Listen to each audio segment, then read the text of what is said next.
Baptist சபைகளின் போதகர்களுக்காகவும் இந்த முகாம் ஒருங்கிணைப்பாளர்களுக்காகவும் விசுவாசிகளுக்காகவும் நான் கர்த்தரை ஸ்தோத்திரிக்கிறேன். நாம் முதல் செய்தியில் எப்படி தவறாக அநேகர் வெற்றியை மதிப்பிடுகிறார்கள், இந்த உலக மனிதர்கள் வெற்றியை மதிப்பிடுகிறார்கள் என்றும், கிறிஸ்தவ வாழ்க்கையிலே நாம் வெற்றி பெறுவதற்கு அஸ்திபாரம், ஃபவுண்டேஷன், அடிப்படையான காரியங்கள் என்னவென்றும் நாம் சிந்தித்தோம். இரண்டாவது செய்தியில் எது மெய்யான வெற்றி என்று நோவாவினுடைய வாழ்க்கையிலிருந்து நாம் கற்றுக்கொண்டோம். கர்த்தருடைய வார்த்தையை கேட்டு அவருடைய சித்தத்தை செய்வதே, அவர் கீழ்ப்படிந்து கர்த்தருடைய சித்தத்தை செய்வதே வெற்றி என்று நம்ம பார்த்தோம். மூன்றாவது செய்தியில் நாம் ஆபிரகாமுடைய வாழ்க்கையிலிருந்து சோதனைகள் வரும்போது நாம் எப்படி அவைகளை மேற்கொள்வது என்று நாம் கற்றுக்கொண்டோம். இன்றைக்கு ஆக்விலா பிரிஸ்கில்லா என்ற தம்பதியினருடைய வாழ்க்கையிலிருந்து முழுமையான வெற்றியை நாம் பெற என்ன செய்ய வேண்டும்? What should we do to achieve complete success in Christian life? மறுபடியும் இங்கே வெற்றின்னு நம்ம சொல்கிறப்போ எப்படி வாழ்க்கையில் வெற்றி பெற முடியும் அப்படின்னு நீங்கள் யூடியூப்லேயோ கூகுள்லேயோ போய் பார்த்தீங்கன்னா நிறையா வாழ்க்கையில் வெற்றி பெறுவதற்கான ஆலோசனைகள் இருக்கும். நம்ம இந்த உலக பிரகாரமான வெற்றியை குறித்து இந்த முகாமிலே பேசவில்லை. ஏன்னா இந்த உலக பிரகாரமான வெற்றியை குறித்து நீங்கள் அறிந்து கொள்ள வேண்டுமே என்றால் அது நிறைய இடத்துல நம்ம என்ன பண்ணலாம், தெரிந்து கொள்ளலாம். நிறைய பேர் அதை பற்றி பேசுகிறாங்க. ஆனால் நாம் இங்கே பேசி கொண்டிருப்பது ஆவிக்குரிய வெற்றி. நாம் குடும்பமாக எப்படி ஆவிக்குரிய வெற்றியை பெற முடியும் என்று நாம் சிந்தித்து கொண்டிருக்கிறோம். இப்போ இன்றைக்கி நம்ம பார்க்க போகிற இந்த தம்பதியினர் ஒருவேளை வேதத்திலே அதிகம் அறியப்படாதவர்களாக இருந்தாலும் கூட அவர்களுடைய வாழ்க்கையிலிருந்து நாம் 6 காரியங்களை கற்றுக்கொள்ளப் போகிறோம். 6 spiritual truths to achieve spiritual success as a family. நம்முடைய குடும்பமாக நாம் ஆவிக்குரிய வெற்றியை பெறுவதற்கான 6 வேதாகம ஆவிக்குரிய ஆலோசனைகள். இந்த தம்பதியாரை குறித்து முதலாவது நாம் எங்கே வாசிக்கிறோம்னா அப்போஸ்தலர் 18ஆம் அதிகாரத்திலே நாம் வாசிக்கிறோம். அப்போஸ்தலர் 18ஆம் அதிகாரம் முதல் 3 வசனங்களை யாராவது ஒரு வாசிக்கலாமா?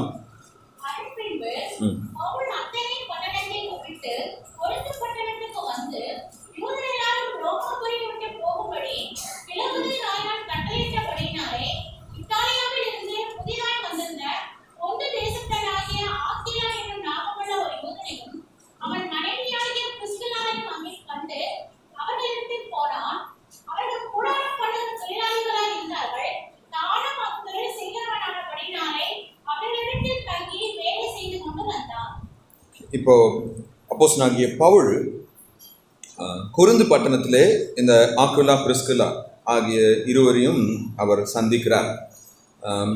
இந்த ஆக்விலா பிரிஸ்கில்லா என்று சொல்லும்போது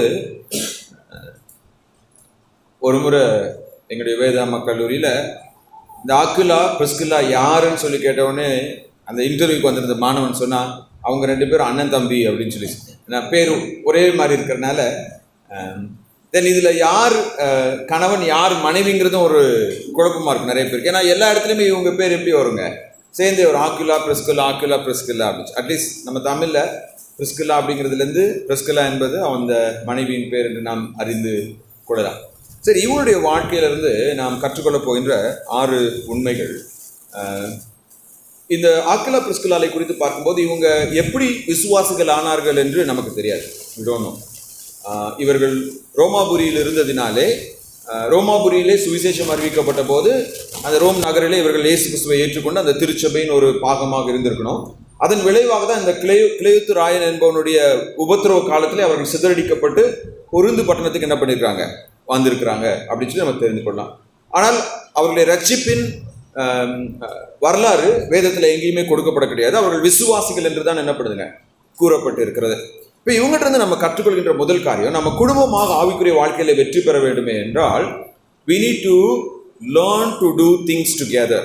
நாம் எந்த ஒரு காரியத்தையும் குடும்பமாக ஒன்றாக சேர்ந்து செய்ய கற்றுக்கொள்ள வேண்டும். குறிப்பாக கணவன் மனைவியாக இருப்பவர்கள் எப்போதும் ஒன்றாக சேர்ந்து இருந்து ஆவிக்குரிய காரியங்களிலே ஈடுபடுகிறவர்களாக இருக்க வேண்டும். ஏன்னா இந்த ஆக்விலா பிரிஸ்கில்லாவை குறித்து வேதத்தில் 6 இடங்களிலே நாம் வாசிக்கின்றோம். அந்த 6 வசனங்களை மட்டும் நான் சொல்கிறவரோடு உங்களுக்கு தெரிந்திருக்கலாம். அப்போஸ்தலர் 18ஆம் அதிகாரம் 1-2 அதை நம்ம வாசிக்க கேட்டோம். அடுத்து மறுபடியும் அப்போஸ்தலர் 18ஆம் அதிகாரம் 18ஆம் வசனத்திலே இவங்களை குறித்து நம்ம வாசிக்கிறோம். 18ஆம் வசனத்தில் நம்ம வாசிக்கிறது என்னவென்றால், அப்போஸ்தலர் 18 வாசிக்கலாமே யாராவது ஒருவர்?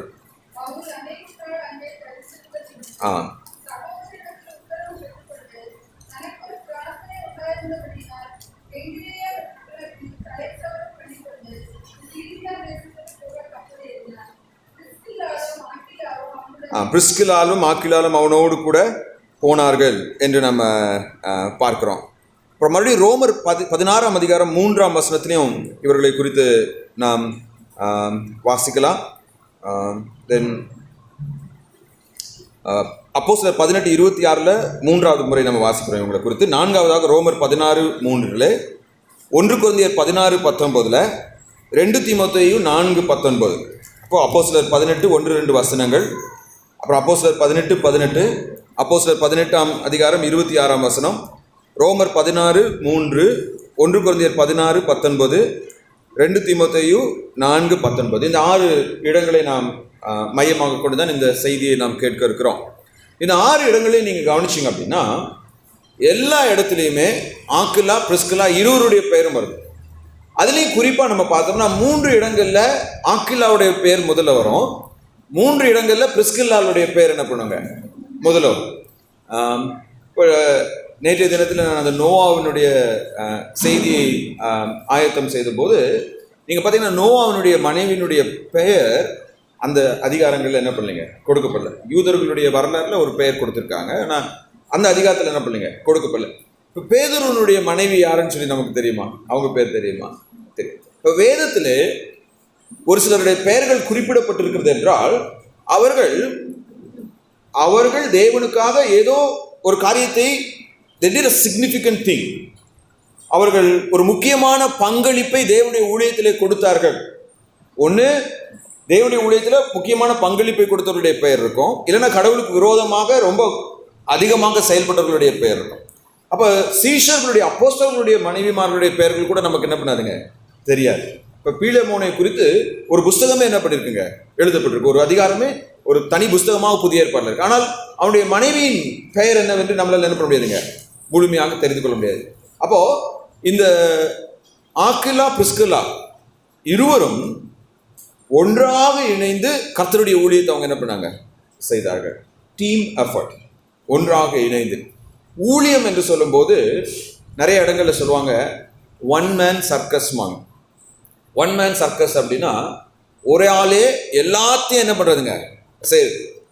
சில சமயங்களில் ஒரு சில சபைகளுக்கு போகும்பொழுது அந்த ஆராதனை நடைபெறப்போ பார்த்தீங்க அப்படின்னா ஆரம்ப ஜபத்துலேருந்து இறுதி ஜபம் வரைக்கும் பாஸ்டர் மட்டும்தான் எல்லாமே என்ன பண்ணுவார். சங்கீதத்தை யாரும் வாசிக்க விட மாட்டார், பைபிளை யாரும் என்ன பண்ண மாட்டாங்க வாசிக்க விட மாட்டாங்க, எந்த ஜபத்தையும் யாரோட என்ன பண்ண மாட்டாங்க பகிர்ந்து கொள்ள மாட்டாங்க. சில சமயங்களில் குடும்பங்களில் கூட எப்படி இருக்குன்னு சொல்லி கேட்டீங்க அப்படின்னா மனைவியே எல்லா வேலையும் செஞ்சுட்டு இருப்பாங்க, இல்லைன்னா கணவனே என்ன பண்ணுவாங்க எல்லா வேலையும் செஞ்சுட்டு இருப்பாங்க. One man show, one man circus அப்படிம்போம்.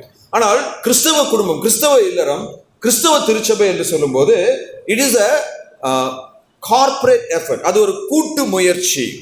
தேவன் 12 அப்போஸ்தலர்களை தெரிந்து கொண்டு அந்த 12 பேரையும் அவர் என்ன பண்றாருங்க பயிற்சிவித்து தன்னுடைய ஊழியத்தை அவருடைய கரங்களிலே ஒப்படைத்து விட்டு அவர் என்ன பண்றாருங்க போயிட்டார். அவர் இயேசு கிறிஸ்து என் சபையை கட்டுவேன் என்று சொன்னார். ஆனால் இயேசு கிறிஸ்து உயிரோடு இருந்த நாட்களிலே தன்னுடைய சபையை அவர் என்ன பண்ணல தொடங்கல. அவர் சீஷர்களை சபை நாட்டும் பணிக்காக என்ன பண்றாருங்க ஆயத்தப்படுத்துறாரு. அப்போஸ்தலர் 2ஆம் அதிகாரத்தில் இயேசு கிறிஸ்து பரமேறின பின்பு பரிசுத்த ஆவியானவர் அருளப்பட்ட போது புதிய ஏற்பாட்டின் திருச்சபை தொடங்கினது என்று நம்ம பார்க்கிறோம்.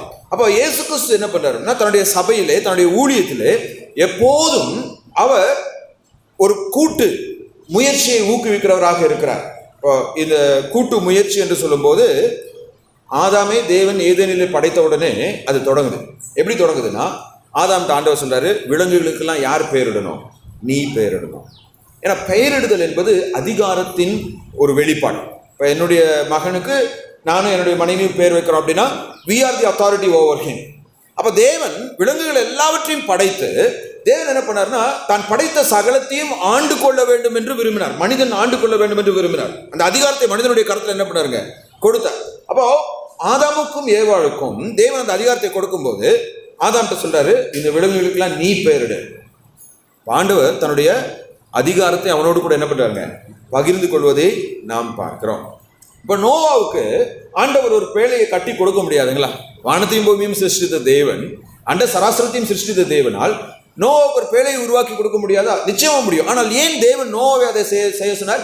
ஏன்னா அவருடைய திட்டத்தின் பங்காளிகளாய் நாம் இருக்க வேண்டும் என்று அவர் விரும்புகிறார். He wants us to be a part of his divine program. ஆண்டவராகிய இயேசு கிறிஸ்துவும் கூட நம்மை ரட்சிப்பதற்காக தன்னுடைய சொந்த ஜீவனையே விலைக்கிரயமாய் கொடுத்து மரித்து உயிர்த்தெழுந்த இயேசு கிறிஸ்து தேவதூதர்களை அனுப்பி சகல இடங்களுக்கும் சுவிசேஷம் அறிவிக்க முடியுமா? முடியாதா? கட்டாயமா என்ன பண்ணுங்க? முடியும். ஆனால் அவர் தன் சாயலில் படைக்கப்பட்ட மனிதர்களை தன்னுடைய ரட்சிப்பின் திட்டத்தில் பங்காளிகளாக சேர்த்துக் கொள்ள வேண்டும் என்று விரும்புகிறார். அப்ப தேவனுடைய இயல்பு எப்படிப்பட்ட ஒரு இயல்புன்னு சொல்லி கேட்டீங்கன்னா, அவர் ஒரு சர்வதிகாரியாக அமர்ந்து இதை செய் அதை செய் என்று மக்களை அவர் ஆளுகை செய்ய விரும்பாமல், he is a servant king. அவர் மக்களுக்கு சேவை செய்யும் ஒரு ராஜாவாக இருக்கிறார். அநேக வேளைகளில் நீங்க பார்த்தீங்க அப்படின்னா, ரட்சிப்பின் நன்மைகள் இதனால ஆண்டவருக்கு எந்த ஒரு அட்வான்டேஜோ இல்லை எந்த ஒரு தமிழ் என்ன சொல்றது, எந்த ஒரு நன்மையும் கிடையாது ஆண்டவருக்கு. அதான் ஒரு மனிதன் ஆண்டவருடைய மீட்பை குறித்து எழுதும்போது என்ன எழுதுறாரு அப்படின்னா, இந்த உலகத்தில் இருக்கிற எல்லாரும் ரட்சிக்கப்பட்டு பரலோகத்துக்கு போனாலும் தேவன் தேவனாக தான் இருப்பார். அவருடைய மகிமையிலோ அவருடைய தன்மையிலோ எந்த மாற்றமும் இருக்காது. ஏன்னா அவர் நித்தியமாய் அனாதியாய் கடவுளாய் இருக்கிறார். அந்த இறைவன் இந்த உலகம் சிருஷ்டிக்கப்படுவதற்கு முன்பதாகவே முழுமையானவராக இருக்கிறார். அப்ப எல்லாரும் ரட்சிக்கப்பட்டு பரலோகத்துக்கு போனாலும் அவர்ல எந்த மாற்றமும் நேரிட போறதில்லை.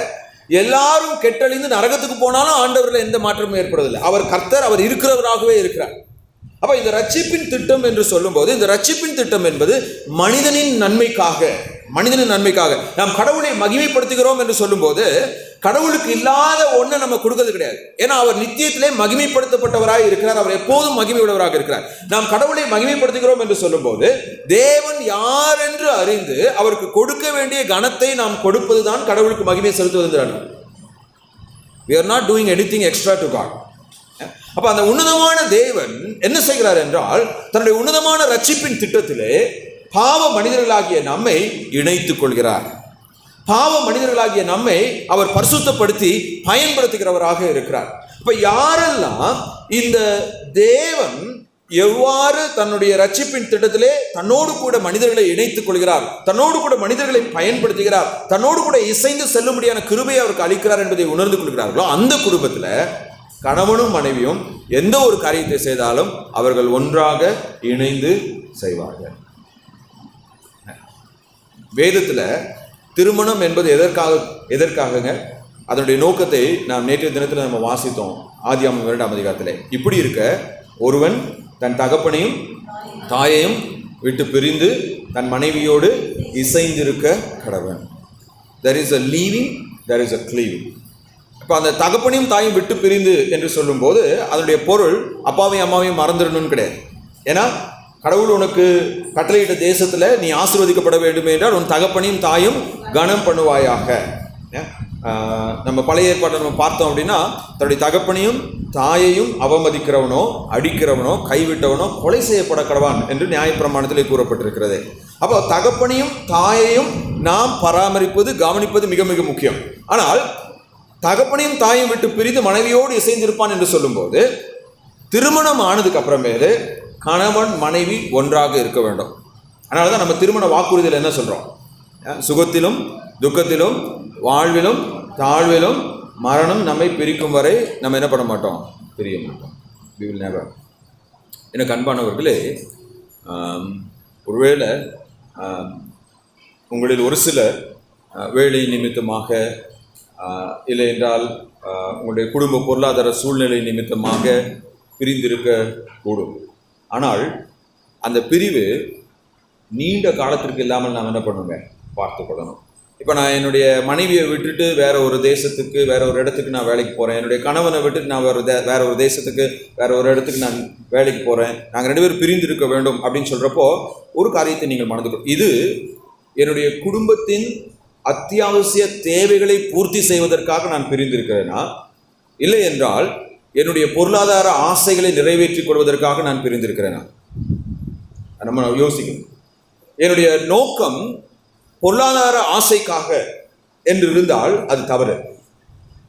ஏன்னா பண ஆசையே எல்லா தீமைக்கும் வேறானது என்று வேதம் சொல்கிறது. இப்போ வேற வழியே இல்லை, என்னுடைய குடும்பத்துக்கு சாப்பாடு கொடுக்கணும்னா நான் பிரிஞ்சுதான் இருந்தாகணும், இங்க எந்த வழியும் இல்லை அப்படின்னு சொல்லி இருப்பவர்களை நாம் ஓரளவுக்கு ஏற்றுக்கொள்ளலாம். ஆனால் நான் வெளிநாட்டுக்கு போனால் தான் நிறைய சம்பாதிக்க முடியும், நான் நிறைய சம்பாதிச்சாதான் பெரிய வீடு கட்ட முடியும், நான் நிறைய சம்பாதிச்சாதான் இருக்கிறதுலே பணக்கார ஸ்கூலில் என்னுடைய பிள்ளைகளை படிக்க வைக்க முடியும், நான் நிறைய சம்பாதிச்சாதான் நிறைய சொத்து சேர்க்க முடியும் என்ற எண்ணத்தில் நாம் ஒருவரை விட்டு ஒருவர் பிரிந்திருப்போமே என்றால் அது வேதபூர்வமாக தவறானது. இந்த ஆக்கிலா பிரிஸ்கில்லா அவர்கள் எங்கெல்லாம் வேதத்தில் அவர்களை நாம் பார்க்கிறோமோ அந்த இடத்துலலாம் அவங்க என்ன பண்றாங்க? சேர்ந்து இருக்கிறார்கள். நாம் திருமணம் செய்வது என்பது ஒன்றாக சேர்ந்து வாழ்வதற்காகவே, பிரிந்திருப்பதற்காக அல்ல. அப்போஸ்தலனாகிய பவுல் கொரிந்தியரில் எழுதும் போது 1 கொரிந்தியர் 7ஆம் அதிகாரத்தில் அவர் எழுதுறாரு, ஜெபத்திற்காக மாத்திரம் கணவனும் மனைவியும் சம்மதித்தால் அவர்கள் ஒருவரை ஒருவர் என்ன பண்ணலாம்? பிரிந்திருக்கலாம். இல்லை என்றால் வேற எந்த காரணத்துக்காகவும் அவர்கள் பிரிந்திருப்பது வேதப்படி என்ன கிடையாதுங்க, நியாயமானது கிடையாது. இதை நான் ஏன் சொல்கிறேன் என்றால், இன்றைக்கு அநேக கணவன் மனைவிமார்கள் பல வருடங்கள் என்ன பண்ணுறாங்க? தேர் செப்பரேட்டட். கணவன் எப்படி இருக்கிறாருங்க? வெளிநாட்டில் இருக்காரு, வருஷத்தில் ஒரு தடவையோ ரெண்டு வருஷத்துக்கு ஒரு தடவையோ ஒரு கெஸ்ட் மாதிரி என்ன பண்ணுறாருங்க, வராரு போகிறாரு. பிள்ளைகளோடையும் மனைவியோடையும் ஒரு பற்று இல்லாமல் என்ன பண்ணிடுங்க போய். That's not the way we should B.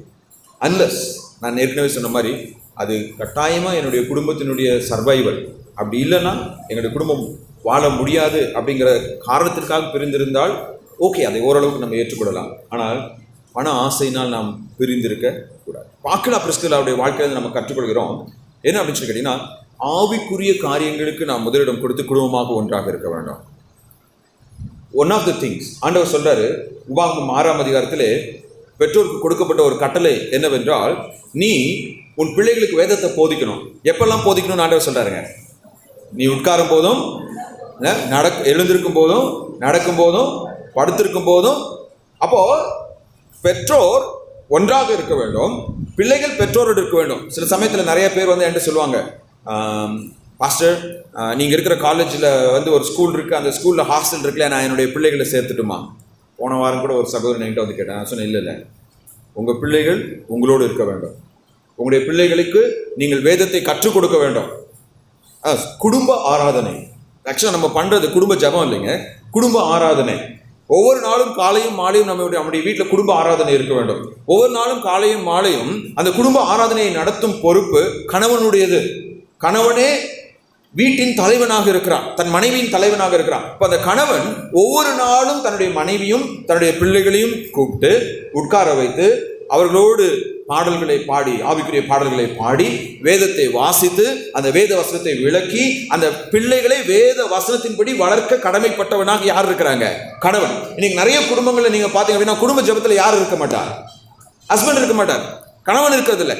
எந்த குடும்பம் 6 நாட்களும் இல்லத்திலே தேவனை ஆராதிக்கிறவர்களாக இருக்கிறார்களோ அந்த குடும்பம் 7ஆம் நாளிலே, வாரத்தின் முதலாம் நாளிலே, ஞாயிற்றுக்கிழமையிலே ஆண்டவரை ஆலயத்திலே வந்து தொழுது கொள்ள தகுதியுடைய குடும்பமாக இருக்கிறது. இன்னைக்கு நிறைய பிரச்சனை என்னன்னு சொல்லி கேட்டீங்க அப்படின்னா, நிறைய பேர் நினைக்கிறாங்க, பிள்ளைகள் சண்டே ஸ்கூலுக்கு போறாங்க, சர்ச்சுக்கு போறாங்க, அந்த பிள்ளைகளை திருத்த வேண்டிய வேலை யாருது? பாஸ்டர்து, சர்ச்சுது. சர்ச் தான் என்ன பண்ணும்? அவங்களுக்கு ஆவிக்குரிய காரியங்களை போதித்து கொடுக்க வேண்டும். இல்லைங்க, வேதத்தில் நீங்க வாசிங்க, எந்த ஒரு இடத்துலையாவது பிள்ளைகளுக்கு ஆவிக்குரிய வாழ்வை கற்பிப்பது திருச்சபையுடைய கடமைன்னு சொல்லி எந்த ஒரு இடத்துல தான் நீங்க சொல்லுங்க. நான் படிச்சது இல்லை, நான் கேள்விப்பட்டதில்லை. ஆனால் வேதத்தில் திரும்ப திரும்ப பிள்ளைகளை ஆவிக்குரிய வாழ்க்கையிலே வளர்ப்பது யாருடைய கடமை என்று வேதம் சொல்லுதுங்க?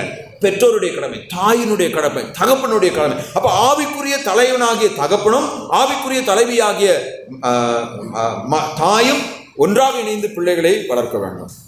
அப்ப என்னுடைய குடும்பம் வெற்றி பெற வேண்டும் என்றால், if I want to succeed and achieve complete success, கணவன் மனைவி இருவரும் தேவனுக்குள்ளாக வளர்ந்து அவர்கள் இருவரும் ஒன்றாக சேர்ந்து தங்களுடைய பிள்ளைகளை ஆண்டவருக்குள்ளாக வளர்க்க வேண்டும். Don't ever be separated for wrong reasons. தவறான காரணங்களுக்காக ஒருவரை ஒருவர் பிரிந்திருப்பது வேதத்திற்கு எதிரானது. That's not what the Bible teaches. அப்போ முதலாவது நம்ம கற்றுக்கொள்கிறோம், we need to do things together. நாம் எல்லா காரியங்களையும் ஒன்றாக இணைந்து செய்ய வேண்டும். இரண்டாவது, அந்த 18ஆம் அதிகாரம் 2ஆம் வசனத்தை நம்ம பார்த்தோம்னா, வாழ்வின் போராட்டங்களை ஒன்றாக சேர்ந்து சந்திக்க வேண்டும். We need to face our surviving difficulties or survival difficulties or challenges together. இந்த 2ஆம் அதிகாரம் 2ஆம் வசனத்தில் பார்த்தோம்னா, யூதர் எல்லோரும் ரோமாபுரியை விட்டு போகும்படி கிலவுத்துராயன் கட்டளையிட்டபடினாலே, இவன் வந்து கிளவுடியஸ் சீசர் என்று ஆங்கிலத்திலே அழைப்பார்கள். இவனை வந்து என்ன சொல்லுவாங்கன்னா, ஒரு பைத்தியக்காரன் என்று வரலாற்றில் அழைப்பார்கள். He is a maniac in the history. ஏன்னா அவனுடைய செயல்பாடுகள் எல்லாம் பார்த்தோம் அப்படின்னா அவனை ரோமர்களுக்கே பிடிக்காது. ஒரு மாதிரி சைக்கோ மாதிரி ஒவ்வொரு நாளும் புது புது சட்டம், ஒவ்வொரு நாளும் ஒவ்வொரு மாற்றங்கள் அவன் என்ன பண்ணுவான், கொண்டு வருவான். அப்போ இந்த கிளவுத்திய ராயனுடைய காலத்தில் இந்த ஆக்குலாவும் பிரிஸ்கில்லாவும் ரோமாபுரியை விட்டு மட்டும் வெளியேற்றப்படலைங்க. அவங்க இத்தாலியா நாட்டை விட்டே வெளியேற்றப்படுகிறார். சொந்த தேசத்தை விட்டு அவங்க என்ன பண்றாங்க, விரட்டி அடிக்கப்படுகிறார். இப்போ அவங்க எங்க வராங்க, மக்கதோனியாவுக்கு வராங்க. மக்கதோனியா பகுதியில் கொரிந்து பட்டணத்தில் வந்து அவங்க என்ன பண்ணிருக்காங்க, they have settled down. அவர்கள் அங்கே ஏன் கொரிந்து பட்டணத்துக்கு அவர்கள் வந்திருக்கலாம் என்றால், அவர்கள் கூடார தொழில் செய்கிறாங்க. இந்த கொரிந்து பட்டணத்தில் ஒரு துறைமுகம் இருந்தது, ஒரு இயற்கை துறைமுகமும் ஒரு பேசேஜ், பெரிய பெரிய கப்பல்கள் கடந்து போகும் ஒரு நீர்வழி பகுதியும் இந்த கொரிந்து பட்டணத்தில் இருந்தது. ஆகையினால அந்த பகுதியில் அநேக வியாபாரிகள் வருவார்கள். அவர்களுக்கு இந்த டென்ட் கூடாரங்கள் தேவைப்படும் என்பதற்காக அங்கே போய் இவங்க என்ன பண்ணிருக்கலாம், தங்களுடைய தொழிலை அவர்கள் தொடங்கிக்கலாம். இப்போ இரண்டாவதாக இவங்களுடைய வாழ்க்கையில் நம்ம கற்றுக்கொண்டது தான் என்னன்னா, இவர்கள் ஆண்டவரை அறிந்தவர்கள், ஆண்டவருக்குள்ளாக இருந்தாங்க. இப்போ அவங்க தன்னுடைய நாட்டை விட்டு வெளியேற்றப்பட்ட உடனே இருவரும் ஒன்றாக சேர்ந்து போய் அந்த வாழ்வின் போராட்டத்தை இவர்கள் இருவரும் ஒன்றாக சந்திக்கிறார்கள். they are facing it together. எந்த ஒரு காரியத்தையும் இவர்கள் ஒன்றாக செய்தது மட்டுமில்லாமல் தன்னுடைய வாழ்க்கையில வந்த பிரச்சனையிலே அவர்கள் ஒன்றாக இருந்தார்கள். சமீபத்தில் ஒரு தம்பதியினர் விவாகரத்து வேணும், நாங்கள் பிரியணும் அப்படிங்கிறதுக்காக கவுன்சிலிங் வந்திருந்தாங்க. அப்போ அவங்களோட உட்காந்து பல செஷன்ஸ் பேசிக்கொண்டு, அவங்க விவாகரத்து பண்ணது 2 பேரும் ஒன்றா தான் இருக்காங்க, சந்தோஷமாக இருக்காங்க இப்போ. பட் அந்த பல செஷன்ஸ் பேசும்போது என்ன இவங்க பிரியறதுக்கு காரணமாக இருக்கும் அப்படின்னு சொல்லிட்டு நிறைய கேள்விகள் மூலமாக அவருடைய பிரச்சனைகளை கேட்பதன் மூலமாக யோசித்து கொண்டிருந்த போது நான் கண்டுபிடித்த ஒரு காரியம் என்னன்னு சொல்லி கேட்டிங்கன்னா, 2 பேருக்கும் திருமணம் ஆயிடுச்சு, 2 பிள்ளைகள் இருக்காங்க. பிள்ளைகள் இருக்கும்போது சொந்த வீடு வேணும்னு 2 பேருக்கும் ஆசை வந்துச்சு. 2 பேரும் ஒன்றா தான் சேர்ந்து என்ன பண்ணுறாங்க, பிளான் பண்ணுறாங்க. பிளான் பண்ணுறப்போ என்ன பிளான் பண்ணுறாங்கன்னா, நம்ம ஒரு ஹவுசிங் லோன் எடுக்க போகிறோம், மனைவியினுடைய சம்பளத்தில் இஎம்ஐ என்ன பண்ணிடணும், கட்டிடணும், கணவனுடைய சம்பளத்தில் குடும்பத்தை என்ன பண்ணணும், நடத்தணும். நல்ல பிளானிங் தான், ஏன்னா அது அவங்களால முடியும். அந்த திறன் அவங்களுக்குள்ள என்ன பண்ணுங்க இருந்தது. ஒரு நல்ல இடத்துல இடம் வாங்கியாச்சு, அழகான ஒரு வீடு கட்டியாச்சு. இப்போது ஒரு 1.5 வருஷம் அவங்க என்ன பண்ணியிருக்காங்க, அந்த இஎம்ஐலாம் கட்டி முடித்தவொடனே திடீர்னு ஒரு நாள் மனைவி வந்து நான் வேலைக்கு போக மாட்டேன், அவங்க நர்ஸாக இருக்கிறதுனால அவங்களுடைய சூப்பரண்டென்ட் அவங்கள திட்டாங்க, எப்போதும் தண்டத்தில் கடினமாக நடந்துக்கிறாங்க அப்படின்னு சொல்லிட்டு நான் இந்த ஹாஸ்பிட்டலுக்கு நான் வேலைக்கு போக மாட்டேன்னு சொல்லி வேலையை விட்டுறேன். அவங்க வேலையை விட்ட நேரம் அவங்க எதிர்பார்த்த சம்பளத்தில், அவங்க எதிர்பார்த்த ஒரு பொசிஷனில் அவங்களுக்கு வேலை கிடைக்கல. ஆல்மோஸ்ட் ஒரு 2 வருஷமாக. அதனால் வீட்டிலே அவங்க என்ன பண்ணிட்டாங்க, இருந்துறாங்க. இப்போது கணவனுடைய சம்பளத்திலே இஎம்ஐ கட்டணும், குடும்பத்தை நடத்தணுங்கிறப்ப கடன் என்ன பண்ணிடுச்சுங்க, பெருகிருச்சு. அவங்களால குடும்பத்தை நடத்த முடியல. ஸோ இப்படி ஒரு சூழ்நிலை வந்த உடனே, வீட்டில் அந்த பொருளாதார நெருக்கடி வந்த உடனே அந்த சூழ்நிலையை சமாளிக்க முடியாமல் அவங்க என்ன நினைக்கிறாங்க, த பெஸ்ட் திங் என்ன, பெஸ்ட் திங் இந்த வீட்டை விற்று லோனெல்லாம் என்ன பண்ணிடலாம், அடைச்சிடலாம். மீதி ஏதாவது காசு கிடைச்சது அப்படின்னா அதை மனைவி கிட்ட நான் கொடுத்துறேன், அவள் பிள்ளைகளை பார்த்துட்டு எங்கேயாச்சும் போயிட்டோம். இதுக்கு மேலே என்னால் இந்த குடும்பத்தை என்ன பண்ண முடியாது, உழைச்சி காப்பாற்ற முடியாது. கணவனுடைய மனநிலை பாருங்களேன். ஒரு காரியத்தை செய்யும்போது சந்தோஷம், இன்பமான நேரத்தில் எல்லாரும் ஒன்றா இருக்க நம்ம என்ன பண்ணுறோம், விரும்புகிறோம். ஆனால் துன்பம் வந்த உடனே அந்த துன்பத்தை ஒன்றாக சேர்ந்து சமாளித்து மேற்கொள்ள நமக்கு என்ன கிடையாதுங்க, மனதில்லை. அநேக வேளைகளிலே கணவன் மனைவி இருவரும் பார்த்தீங்க அப்படின்னா, இப்போ நிறைய நேரத்தில் பையன் நல்ல பையனோ பொண்ணோ நல்ல மதிப்பெண் பெற்று தேர்ச்சி பெற்றுட்டு உடனே சொல்லுவாங்க, இது ஏன் புள்ள. இதுவே அந்த குழந்தை ஒரு தப்பு பண்ணிருச்சுன்னா என்ன சொல்லுவாங்க, உன் பையன் என்ன பண்ணான்னு தெரியுமா. சிம்பிள்.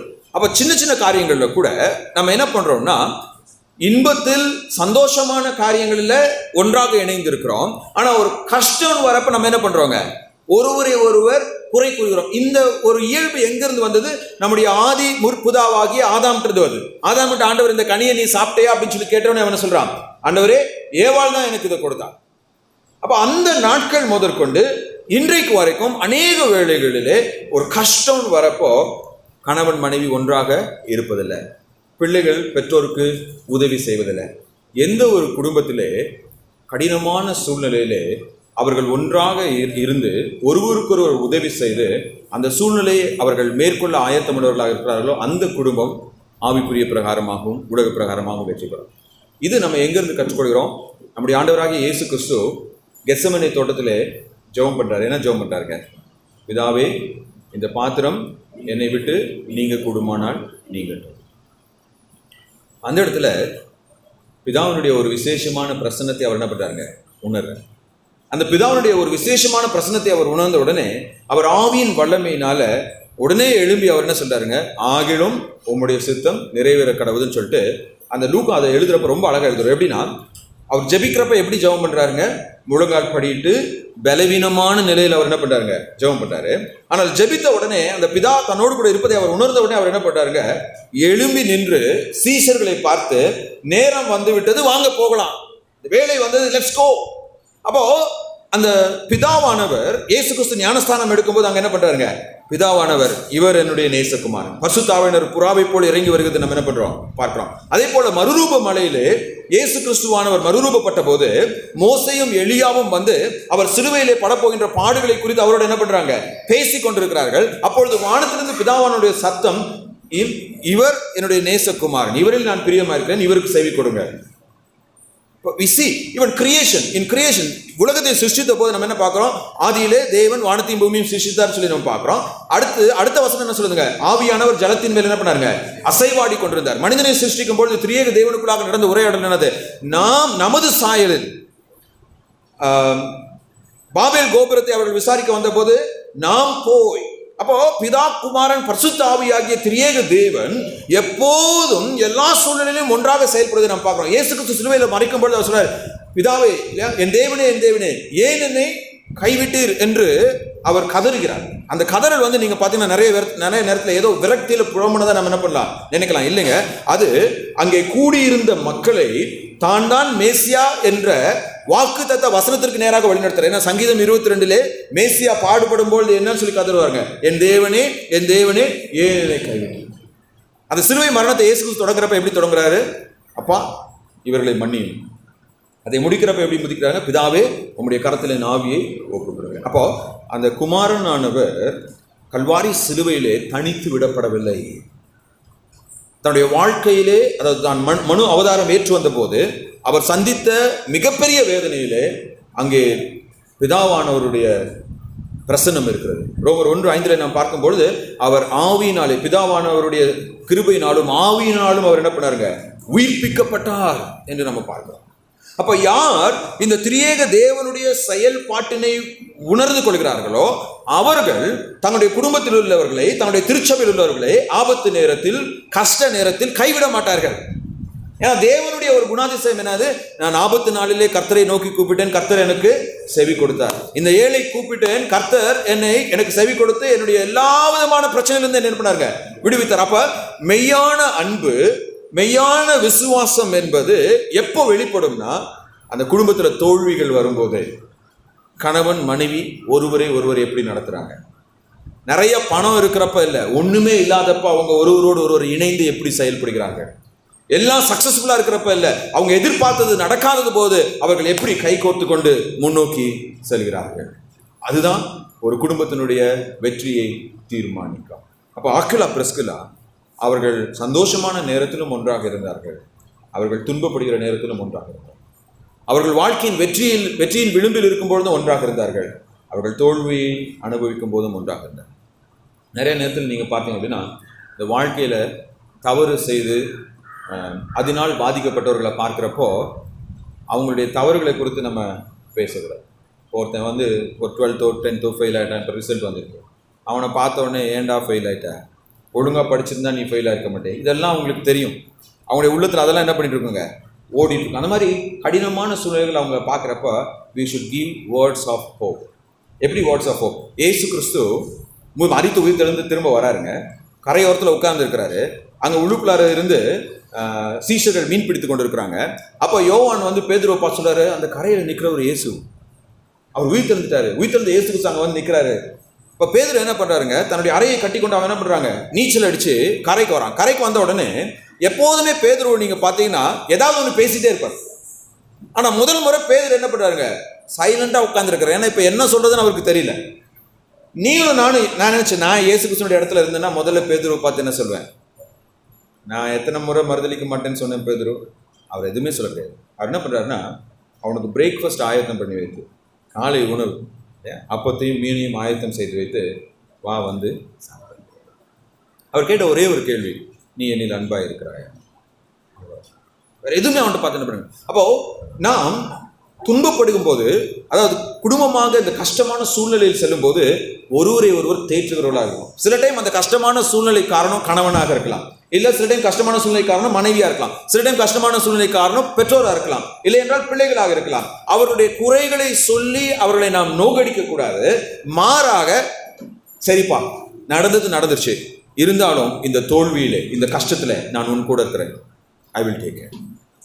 மூன்றாவதாக இவருடைய வாழ்க்கையிலே முழுமையான வெற்றியை பெற நாம் என்ன செய்ய வேண்டும் என்று கற்றுக்கொள்வோம் என்றால், மூன்றாவதாக சப்போர்ட் ஈச் அதர் பிசிக்கலி.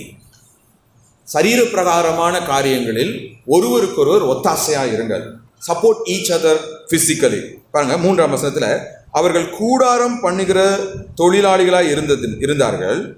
தானும், அதாவது பவுலும் அந்த தொழில் செய்கிறவனானபடினாலே அவர்களிடத்தில் தங்கி வேலை செய்து கொண்டு வந்தான். இப்ப இங்க மூணாவதா இவர்கள் இந்த கொரிந்து பட்டணத்துக்கு வந்த உடனே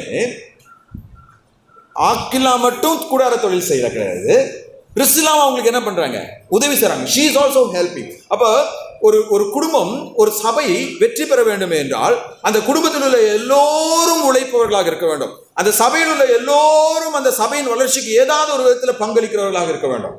முதல்ல நம்ம குடும்பத்தை பார்த்துட்டு சபையை பார்ப்போம், அதுக்கப்புறம் இதை எப்படி நம்ம திரியேக தேவனத்திலிருந்து கற்றுக்கொள்ளலாம் என்று நம்ம பார்ப்போம். குடும்பத்தை நம்ம பார்க்கிறப்போ, இப்போ மேலை நாடுகள், இப்போ வளர்ந்த நாடுகள்னு சொல்கிறோம், இப்போ அமெரிக்கா, யூஎஸ், ஆஸ்திரேலியா, இதெல்லாம் வளர்ந்த நாடுகள் என்று சொல்கிறோம். அவங்களுடைய வளர்ச்சிக்கு ஒரு முக்கியமான காரணம் என்னன்னு சொல்லி கேட்டிங்கன்னா, அங்கே இருக்கிற எல்லாருமே கடினமாக உழைப்பவர்கள், ஹார்ட் ஒர்க்.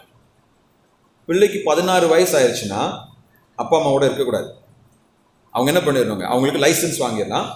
அவங்க காலேஜ் போகுதுன்னா லோன் எடுத்து தான் அவங்க காலேஜ் படிக்கணும். அதுதான் பெரும்பாலான குடும்பங்களா, அன்லெஸ் பேரண்ட்ஸ் எக்ஸ்ட்ரீம்லி ரிச்சாக இருந்து அவங்கள சப்போர்ட் பண்ணால் மட்டும்தான் லோன் எடுத்து தான் படிக்கணும். அவங்களுடைய காருக்கு பெட்ரோல் ஊற்றுறது, இன்சூரன்ஸு, அவங்களுடைய சாப்பாட்டு செலவுலாம் அவங்க என்ன பண்ணுவோம், பார்ட் டைம் வேலை செஞ்சு சம்பாதிச்சு அதை பார்த்து. நாங்கள் ஒரு பாஸ்டர் வீட்டில் தங்கியிருந்தோம் யூஎஸ் போன போது. அந்த பாஸ்டருடைய மகளுக்கு 22 வயசு ஆச்சு. 22 வயசு ஆச்சு. நாங்கள் காலையில் உட்காந்து சாப்பிட்றப்போ அந்த பாஸ்டர் அம்மா சொல்கிறாங்க, எங்கள் பொண்ணுக்கு 22 வயசு ஆச்சு, அவள் இன்னும் வெளியில் போகாமல் இருக்கிறது எங்களுக்கு ரொம்ப வெக்கமாக இருக்குது, அவமானமாக இருக்குது. உடனே அந்த பொண்ணு சொல்கிறா, ஏன் நீங்கள் அப்படி சொல்கிறீங்க, நான் தான் மாதம் உங்களுக்கு வாடகை கொடுத்துறேன், இல்லை வீட்டில் தங்கி இருக்கிறதுக்கு, சாப்பாட்டுக்கு நான் காசு கொடுத்துறேன். அப்போது பெற்றோரோடு கூட இருந்தாலும் கூட தங்குவதற்கும் சாப்பிடுவதற்கும் பெற்றோருக்கு அவங்க என்ன பண்ணணுங்க, ஷேர் பண்ணணும். 22 வயசு ஆகிட்டான். இன்றைக்கி நீங்கள் பாருங்கள், 40 வயசு ஆனாலும் வீட்டை விட்டு என்ன பண்ண மாட்டேங்கிறாங்க, போக மாட்டேங்கிறாங்க இல்லையா. 40 வயசு ஆனாலும் வீட்டில் அப்பா அம்மா சாப்பாடு தான் என்னது சாப்பிட்டு கொண்டு நிறைய பேர் வேலைக்கு போகாமல் இருக்காங்க. அப்புறம் வீட்டில் 4 பேர் இருந்தாங்கன்னா 4 பேரும் உழைப்பாங்க. All 4 of them will work. 16 வயசான பிள்ளை என்ன பண்ணணும், உழைப்பு. எங்கள் கேம்பஸில் எங்கள் பக்கத்து வீட்டில் வந்து ஒரு டாக்டர் இருந்தார். அவர் அமெரிக்கன் டாக்டர்.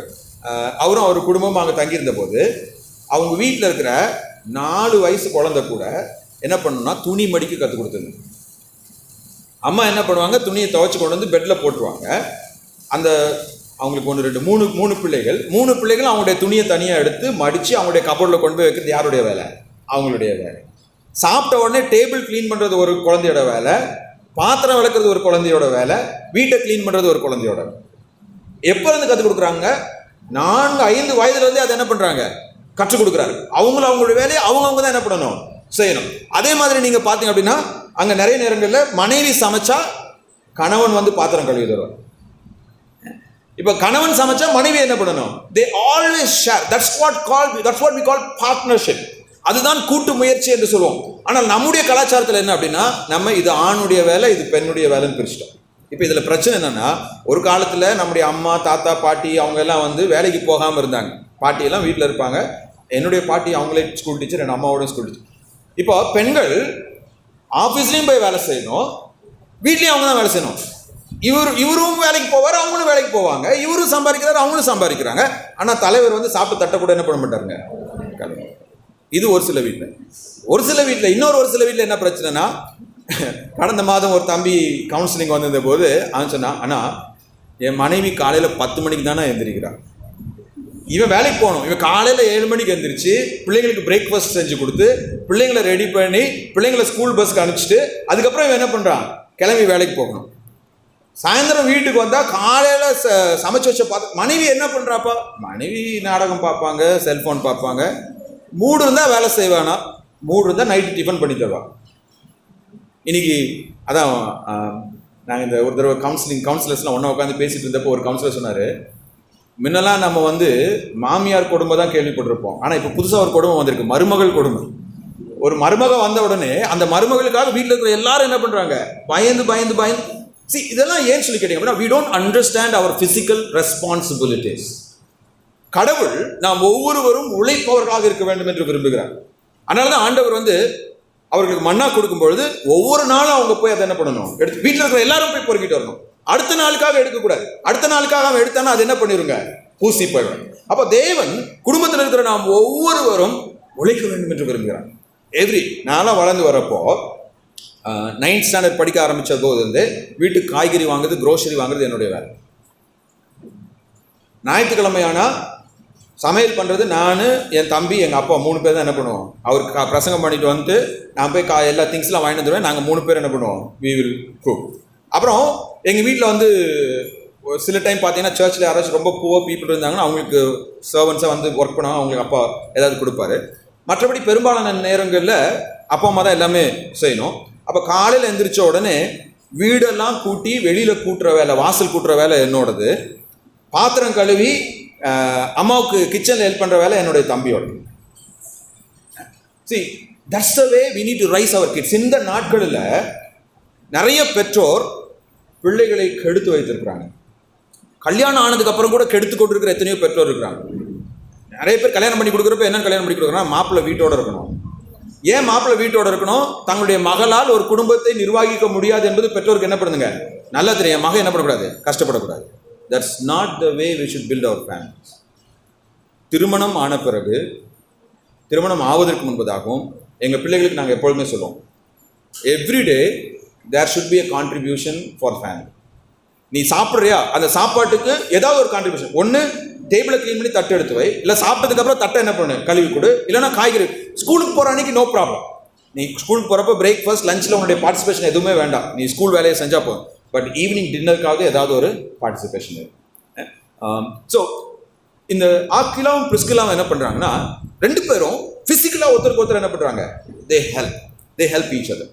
இப்போ சபையிலும் இது ரொம்ப முக்கியம். இப்போ சபையில் என்ன ஆச்சுன்னு சொல்லி கேட்டிங்கன்னா, பாஸ்டர் ஒரு சிலர் மட்டும் எல்லாம் செய்யணும், மற்றவங்களாம் என்ன பண்ணுவாங்க, ஃபுட்பால் மேட்சுக்கு போகிற மாதிரி, கிரிக்கெட் மேட்சுக்கு போகிற மாதிரி, தியேட்டருக்கு போகிற மாதிரி உட்காந்து சபையில் நடக்கிற ஆராதனையை அனுபவித்து போய்வார்.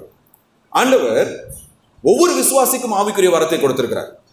Every believer is gifted with a spiritual gift. நாம் ரட்சிக்கப்பட்ட அந்த நாளிலே பரிசுத்த ஆவியானவர் நமக்குள்ளாக வாசம் செய்து கடவுளுக்காக நாம் பயன்படும்படியாக ஏதோ ஒரு ஆவிக்குரிய வரத்தை நம் ஒவ்வொருவருக்கும் அவர் கொடுத்திருக்கிறார். இப்போ எனக்கு நீங்கள் கேட்டீங்க அப்படின்னா, இன்னைக்கு உங்களுக்கு முன்னாடி நான் என்ன பிரசங்கம் பண்ணுறேன், இந்த போதிக்கிற வரத்தை தேவன் எனக்கு கொடுத்தார். உண்மையாகவே நான் 12ஆம் வகுப்பு படிக்கிற வரைக்குமே பப்ளிக் ஸ்பீக்கிங்கிறதே எனக்கு பிடிக்காது. நான் பைபிள் காலேஜுக்கு போனதுக்கு அப்புறம் கூட முதல் 2 வருடங்கள் நான் பிரசங்கமே பண்ணது கிடையாது. எந்த பிரசங்கத்துக்கு ஒரு வாய்ப்பு கிடைச்சது அப்படின்னா அதை நான் தவிர்த்து விடுவேன். ஏனென்றால் ஒரு கூட்டத்திற்கு முன்னாடி நின்று பேச எனக்கு தெரியாது. பேசுகிறப்போ எனக்கு என்ன பிரச்சனை இருக்கும்னா மறந்துடுவேன். ஒரு சென்டென்ஸ் சொல்லிட்டு அடுத்து என்ன சொல்லணுங்கிறது என்ன பண்ணிடுவேன், மறந்துடுவேன். நோட்ஸ் எல்லாம் நான் பிரசங்கம் பண்ண ஆரம்பித்த நாட்களிலே ஒரு நோட்ஸ் என்னுடைய செர்மன் முழுவதும் எழுதி வச்சுருவேன். என்ன பிரசங்கம் பண்ணோம், பிரசங்கம் முழுவதும் எழுதி வச்சுருவேன். ஏன்னா திடீர்னு இடையில மறந்துட்டு அதை பார்த்து தான் என்ன பண்ணணும், படிக்கணும். இப்போ இன்றைக்கு நான் போதிக்கிறேன் என்றால் அந்த வரத்தை தேவன் எனக்கு கொடுத்திருக்கிறார். இப்போ எனக்கு போதிக்கிற வரத்தை கொடுத்த தேவன் உங்கள் ஒவ்வொருவருக்கும் ஒரு வரத்தை தேவன் கொடுத்திருக்கிறார். இந்த வரத்தை நம்மால் ஏன் அடையாளம் காண முடியவில்லை? ஏன்னா நம்ம சபை ஊழியத்தில் ஈடுபடுவது கிடையாது. யார் அந்த சபை ஊழியத்தில் ஈடுபடுகிறார்களோ கடவுள் அவருடைய வரம் என்னவென்று அவர்கள் அறிந்து அந்த வரத்தை அவர்கள் பலப்படுத்திக் கொள்ளக்கூடிய கிருபையை அவர் கொடுப்பார். இன்னைக்கு நிறைய பேர் எப்படி இருக்கிறோம்னு சொல்லி கேட்டீங்கன்னா, அந்த ஒரு தாளந்தை வாங்கினவனை போல இருக்கிறோம். நம்ம ரட்சிக்கப்பட்டுட்டோம், பரிசுத்த ஆவியானவர் நமக்குள்ளாக வாசம் செய்கிறார், அந்த பரிசுத்த ஆவியானவர் நமக்கு ஆவிக்குரிய வரத்தை கொடுத்திருக்கார். ஆனால் நம்ம என்ன பண்றோம், அந்த ஒரு தாளந்தை பெற்றுக்கொண்டவனை போல சபையில எந்த காரியத்தையும் செய்யாம, வீட்டில் ஆவிக்குரிய காரியங்களில் ஈடுபடாம அந்த வரத்தை நாம் ஒழித்து வைத்துக் கொண்டிருக்கிறோம். கடவுள் கணக்கு கேட்க திரும்புவார்கள். அப்ப சபையிலும் குடும்பத்திலும் we have to do everything together. திரியேக தேவனிலே இதை நாம் பார்க்கிறோம். எப்படி நம்ம திரியேக தேவனில் இதை பார்க்கிறோம்? ரட்சிப்பை பிதாவானவர் திட்டமிடுகிறார். மனிதன் எப்படி ரட்சிக்க வேண்டும் என்று அந்த ரட்சிப்பை மனிதன் பெற்றுக்கொள்ள வேண்டும் என்று, அடைய வேண்டும் என்று குமாரனானவர் மனிதனாய் உருவேற்று வந்து சிலுவையிலே நமக்காக மரித்து உயிர்த்தெழுந்து பிதாவின் ரட்சிப்பின் திட்டம் நிறைவேற அவர் என்ன பண்றாருங்க? காரணராக இருக்கிறார், மத்தியஸ்தராக இருக்கிறார். அந்த பரிசுத்த ஆவியானவர் என்ன பண்றாருங்க? நம்மோடு கூட நியாய தீர்ப்பை குறித்தும் கடவுளுடைய நீதியை குறித்தும் தண்டனையை குறித்து என்ன பண்றாருங்க? கடிந்து கொண்டு பேசி அந்த சுவிசேஷத்தை நாம் விசுவாசிக்கும் போது நமக்குள்ளாக வந்து வாசம் செய்து நம்மை கடவுளுக்காக பயன்படுத்துகிறோம். இப்போ நீங்கள் பாருங்க, அந்த திரியேக தேவனுடைய பங்களிப்பை நாம் பார்க்கிறோம். சிருஷ்டிப்புல பார்க்கிறோம், மனிதனுடைய ரட்சிப்பிலே நாம் பார்க்கிறோம், நித்தியத்திலே நாம் திரியேக தேவனுடைய பங்களிப்பை நாம் பார்க்கிறோம். நம்முடைய தேவன் ஒரு சோம்பேறி அல்ல. அவர் God is not a lethargic God. இப்போ கடவுள் திடீர்னு ஒரு நாள் இன்னைக்கு ரொம்ப டயர்டாக இருக்குப்பா, சூரியனை எழும்ப வேணாம்னு சொல்லிட்டா என்ன ஆகுங்க? நிறைய நாடுகளில் பிரச்சனை என்னன்னு சொல்லி கேட்டீங்கன்னா, இந்த நார்வே, ஸ்காட்லாந்து இந்த மாதிரி இடங்கள்ல இருக்கிற ஒரு பிரச்சனை என்னன்னு சொல்லி கேட்டீங்கன்னா, லாங் வின்டர்ஸ். ஒரு நாளைக்கு 3 மணி நேரம் 4 மணி நேரம் தான் சூரிய ஒளி இருக்கும். அந்த சமயத்தில் மக்கள் என்ன பண்ணுறாங்கன்னா, டிப்ரெஷனுக்குள்ளார போயிடும் சூரிய ஒளி இல்லாததுனால. இப்போ கடவுள் ஒரு நாள் என்ன நினைக்கிறாரு, சரி ரொம்ப கஷ்டமாக இருக்குது, ஒரு வாரம் பூமியில் இருக்கிற ஆக்சிஜன் எல்லாம் ஸ்டாப் பண்ணிடுவோம் அப்படின்னு சொல்லி நினைச்சேன். என்ன ஆகுங்க? ஆண்டவர் வேதம் சொல்கிறது, அவர் இஸ்ரவேலை காண்கிறவர், தூங்குவதும் இல்லை உறங்குவதும் இல்லை. அவர் ஒரு நிமிஷம் கூட அவர் என்ன பண்ணுறது கிடையாதுங்க, தன்னுடைய கடமையை அவர் செய்யாமல் இருப்பதில்லை. நமக்கு ஓய்வு எடுக்கிறதுக்கு நேரத்தை கொடுத்திருக்கிறார். ஆனால் நம்முடைய ஆண்டவர் ஓய்வு இல்லாமல் நமக்காக அவர் எப்போதும் கண் விழித்திருக்கிற தேவனாய் இருக்கிறார். அப்போ அந்த தேவனுடைய பிள்ளைகளாகிய நாம் உழைப்பவர்களாக இருக்கணும். அதனால தான் பவுல் சொல்றாரு, ஒருத்தன் வந்து வேலைக்கு போகல அப்படின்னா அவன் என்ன பண்ணக்கூடாதுங்க? அதுதான் பைபிளுடைய கட்டளை. வேலைக்கு போகல அப்படின்னா சாப்பிட. நான் எங்களுடைய சபையில் திரும்ப திரும்ப சொல்லுவேன், அதிகபட்சம் 21 வயசு வரைக்கும் உங்கள் அப்பா அம்மா தயவுல நீங்கள் என்ன பண்ணலாம், இருக்கலாம். நீ காலேஜ் போன உடனே எங்கள் நாமக்கல் சர்ச்சில் நிறைய பசங்களுக்கு என்கரேஜ் தான். ஒவ்வொருத்தரும் பார்த்து எந்த வேலை வேணாலும் செய். ஆக்சுவலாக நீங்கள் பார்த்தீங்க அப்படின்னா வெளிநாடுகளிலே எந்த வேலையும் அவர்கள் குறைவாக பார்ப்பதில்லை. நம்முடைய இந்திய தேசத்தில் தான் இந்த வேலையின் அடிப்படையிலே ஜாதிகளை பிரித்து பார்த்ததுனால, மனிதர்களை தரம் பிரித்து பார்த்ததுனால, இந்த வேலை செஞ்சால் என்னதுங்க குறைவானவன், இந்த வேலை செஞ்சால் மேலானவன். எங்களுடைய கல்லூரிக்கு பக்கத்தில் ஒரு சலூன் கடை இருக்குங்க.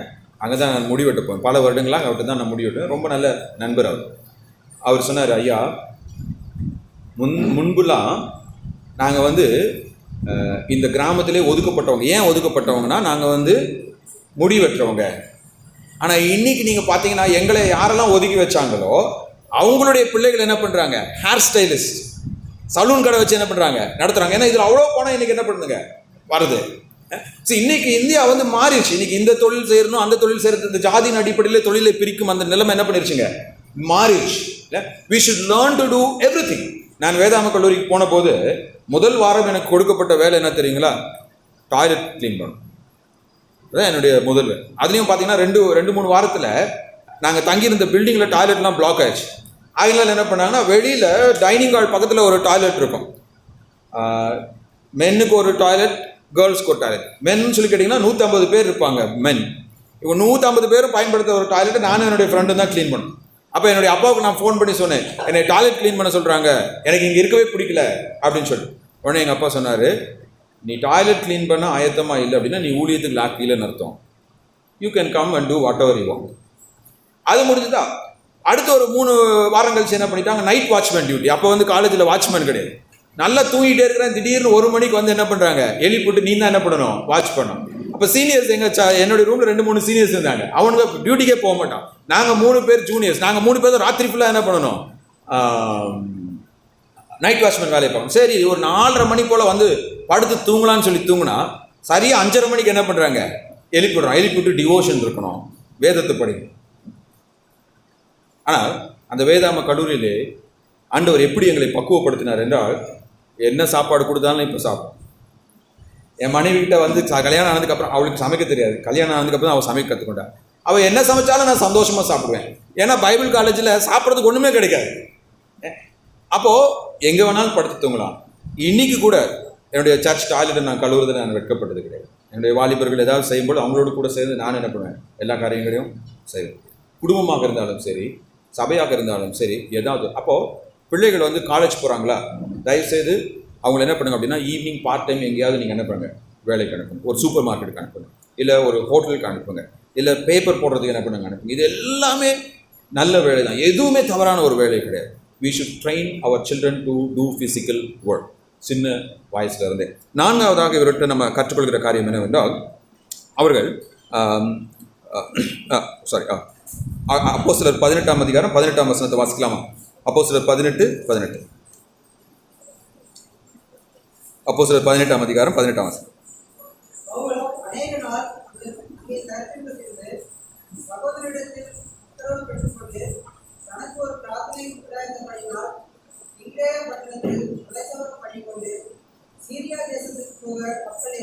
இப்ப பாருங்க, யார் போறா? பவுல் தான் போறாரு. பவுலுக்கு ஒரு வேண்டுதல் இருக்கு, அதனால அதுக்காக அவர் என்ன பண்றாருங்க, கிளம்பி போறாரு.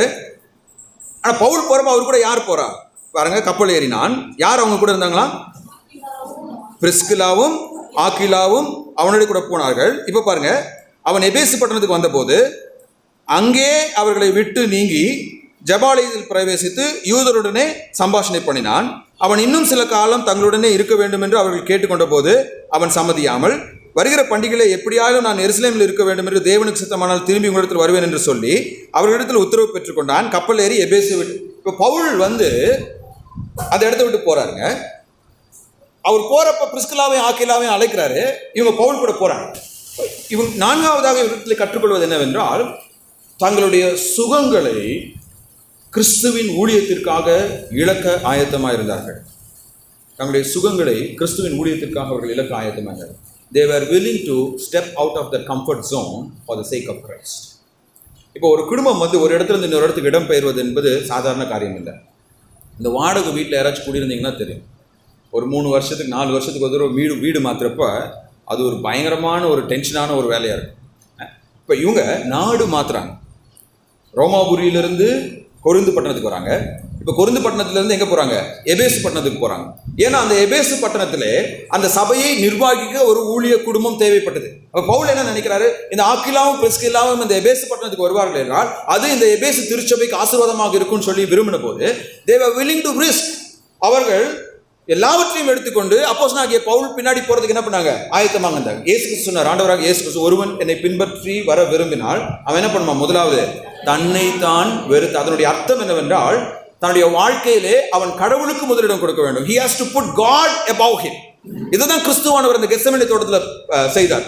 தன்னுடைய விருப்பத்திற்கு மேலாக பிதாவின் சித்தத்திற்கு அவர் என்ன பண்ணாங்க? சம்மதித்தார். இந்த பாத்திரம் என்னை விட்டு நீங்க கூடுமானால் நீங்கட்டும், ஆகிலும் உம்முடைய சித்தம், let your will be done.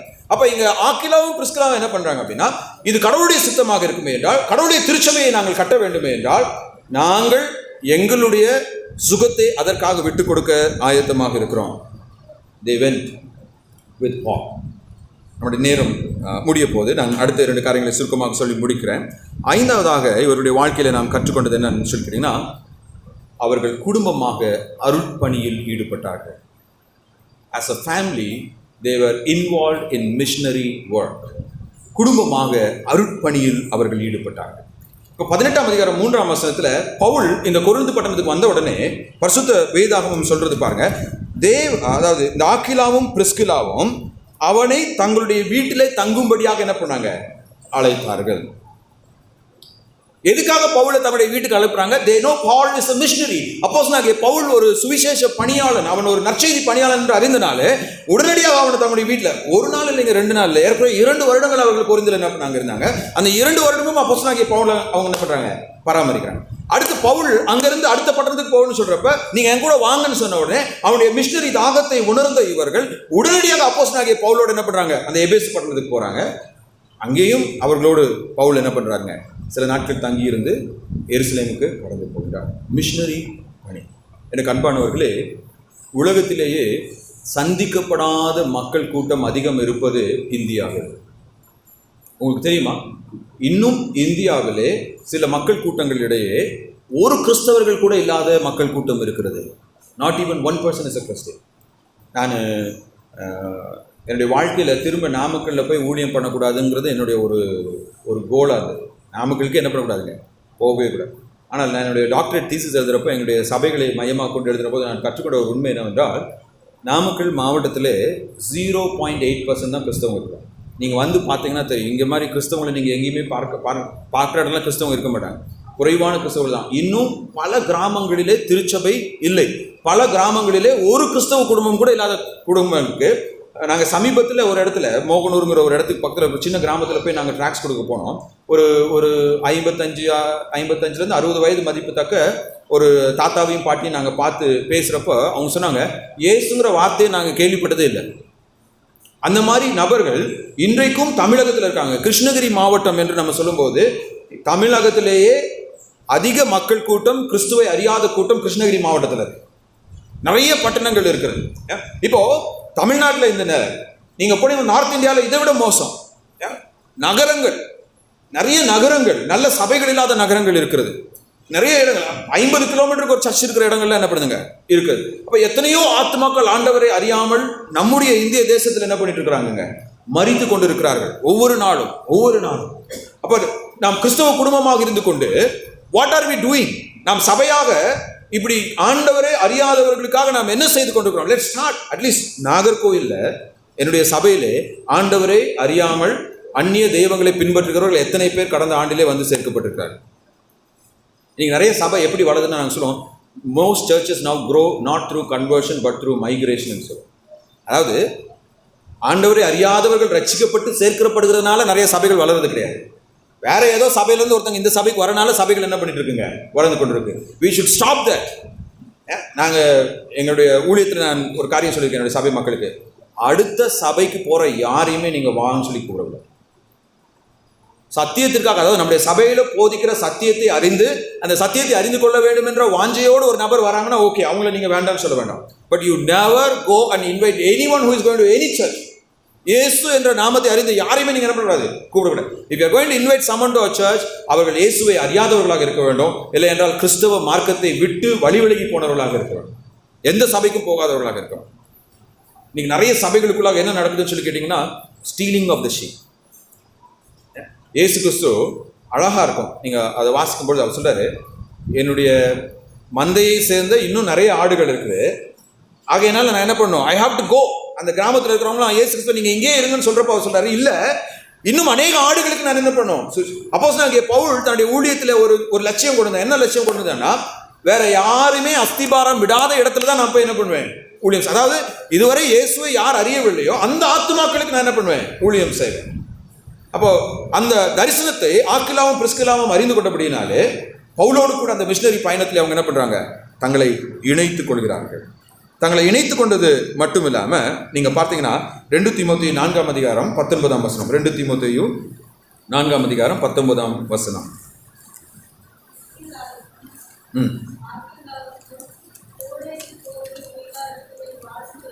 பாருங்க, பவுல் இங்க ஒரு சிலருக்கு வாழ்த்துதல் சொல்றாரு 2 தீமோத்தேயுல.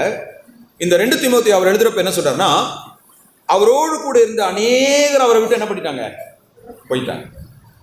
ஆனால் ஆக்கிலாவும் பிரிஸ்கில்லாவும் பவுலுடைய மிஷனரி ஊழியத்தை முதல் நாள் மட்டும் இல்லைங்க, இறுதி வரை அதை என்ன பண்றாங்க, தே ஆர் சப்போர்ட்டிங். ஆனால் நம்முடைய தேவன் எதை தொடங்கினாலும் அதை முடிக்கிறவர், அதை நிறைவு பெற செய்கிறவர்.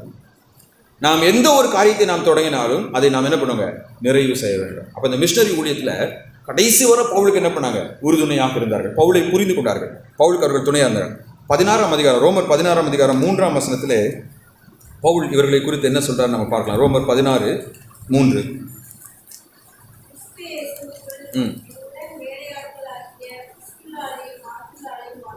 வாழ்த்துங்கள்.